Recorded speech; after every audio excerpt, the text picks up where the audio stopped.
الحمد لله وكفى وسلام على عباده الذين اصطفى أما بعد أعوذ بالله من الشيطان الرجيم بسم الله الرحمن الرحيم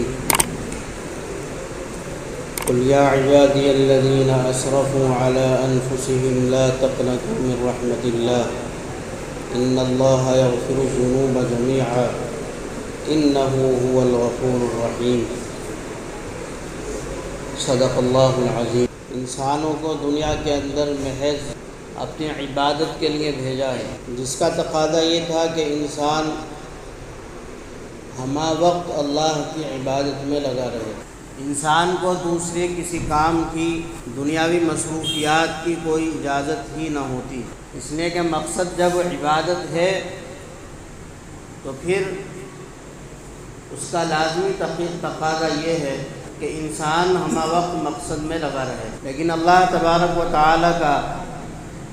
یہ فضل اور کرم ہے کہ اللہ نے انسانوں کو دنیا کے کاموں اور اپنی ضروریات کے پورا کرنے کی گنجائش اور اجازت دے رکھی ہے۔ انسان دنیا کے اندر رہ کر اپنی ضروریات کو پورا کرنے کے لیے کوئی ذریعہ معاش اختیار کرتا ہے تو اللہ نے اس کی اجازت دی ہے، لیکن انسان بعض اوقات غفلت کی بنا پر اتنا اس کے اندر منہمک ہو جاتا ہے، اتنا اس کے اندر مشغول ہو جاتا ہے کہ پھر ضروریات کو مقصد بنا لیتا ہے اور مقصد کو ضروریات، دنیا کی جو ضرورتیں اس کے ساتھ ہیں اس کو وہ مقصد کا درجہ دے دیتا ہے، اور ساری دوڑ دھوپ وہ پھر اسی کے لیے کرتا ہے، اور جو اصل مقصد تھا آخرت، اللہ رب العزت کی عبادت، اللہ رب العزت کی معرفت، اللہ کی بندگی، اسے وہ مقصد کے درجے سے ہٹا دیتا ہے۔ دنیا کے کاموں کے اندر یہ جو غفلت آ جاتی ہے، اللہ رب العزت نے بڑا فضل فرمایا کہ اس غفلت کو دور کرنے کا موقع بھی رکھا، ورنہ انصاف کا تقاضا تو یہ ہے کہ ایک مرتبہ انسان کو بتا دیا، خبردار کر دیا کہ تمہارا مقصد یہ ہے، اسے سامنے رکھ کر تم نے زندگی گزارنی ہے، تو اب مرتے وقت تک کسی دوسری چیز کے متنبہ کرنے کی ضرورت نہیں تھی، ایک مرتبہ باخبر انسان کو کر دیا جاتا، لیکن اللہ رب العزت بار بار ایسے موقع فراہم کرتے ہیں کہ جس سے یاد دہانی ہوتی رہے کہ تمہارا مقصد کیا ہے، تم دنیا میں آئے کس لیے ہو،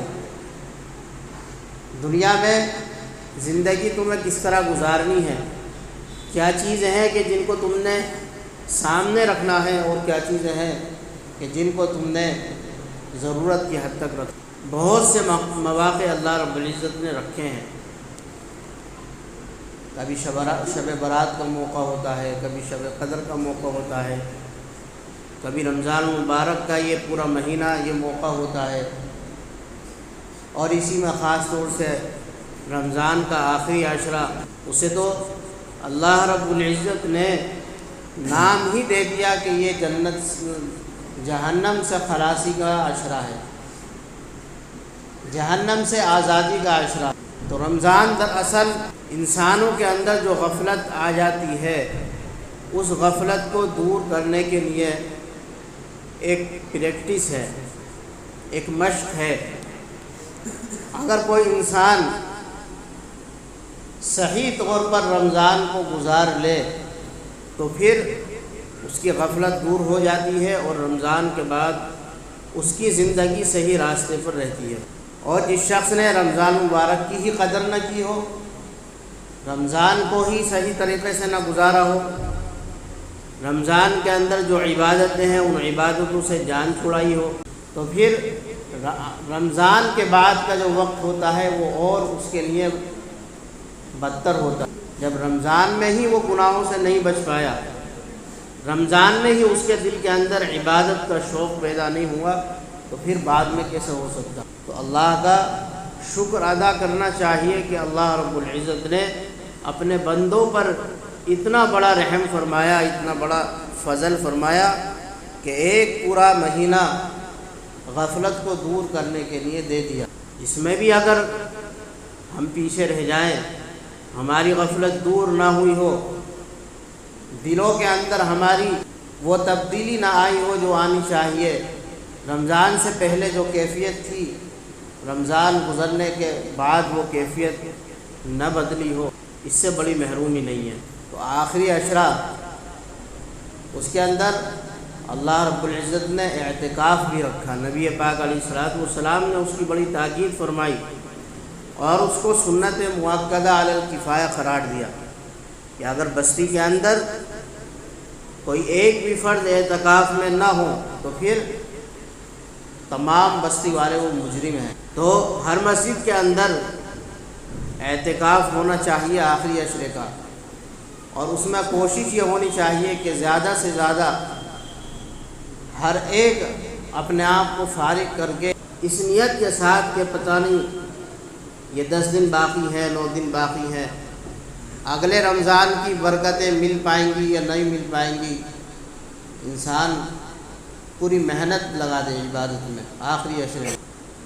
گناہوں سے مغفرت میں، اپنی زندگی کو بدلنے کی توفیق مانگنے میں، دعاؤں میں، نماز میں، تلاوت و تسبیح وغیرہ میں انسان اپنے آپ کو آخری عشرے کے اندر اتنا اللہ کے سامنے عاجز بنا دے، اتنا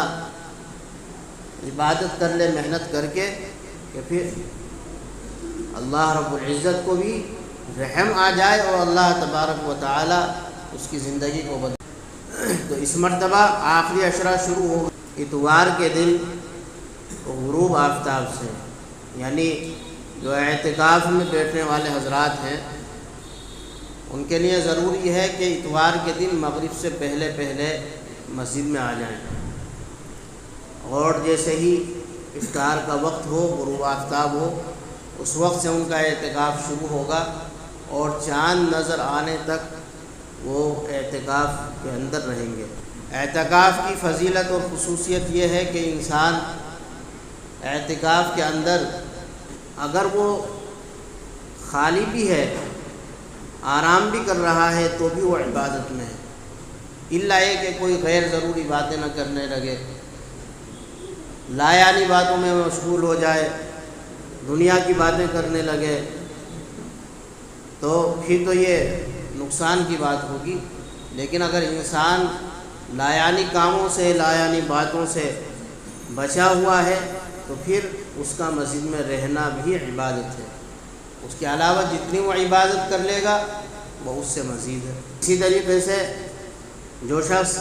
اعتکاف کرے تو ایک دن کے اعتکاف کی فضیلت یہ ہے کہ اللہ رب العزت اس کے اور جہنم کے درمیان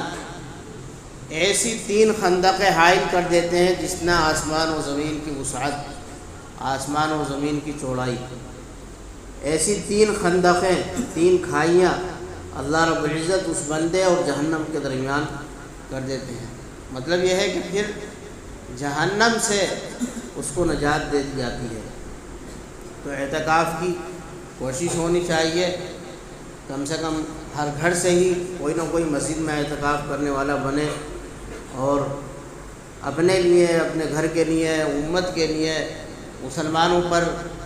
جو مظالم ڈھائے جا رہے ہیں ان مسلمانوں کے لیے اللہ رب العزت سے دعائیں کرے، گناہوں کی مغفرت طلب کرے۔ بندہ اللہ سے گناہوں کی مغفرت طلب کرتا ہے، معافی مانگتا ہے، تو اللہ رب العزت اس کے سچے دل سے اگر وہ دعا نکلتی ہے، وہ معافی ہوتی ہے، تو اللہ رب العزت معاف فرما دیتے ہیں۔ اور اللہ کو سب سے محبوب عمل ہی معافی ہے۔ انسان سچے دل کے ساتھ، پختہ ارادے کے ساتھ اپنے گناہوں کا، اپنے جرم کا اقرار کرتے ہوئے شرمندگی کے ساتھ اللہ کے سامنے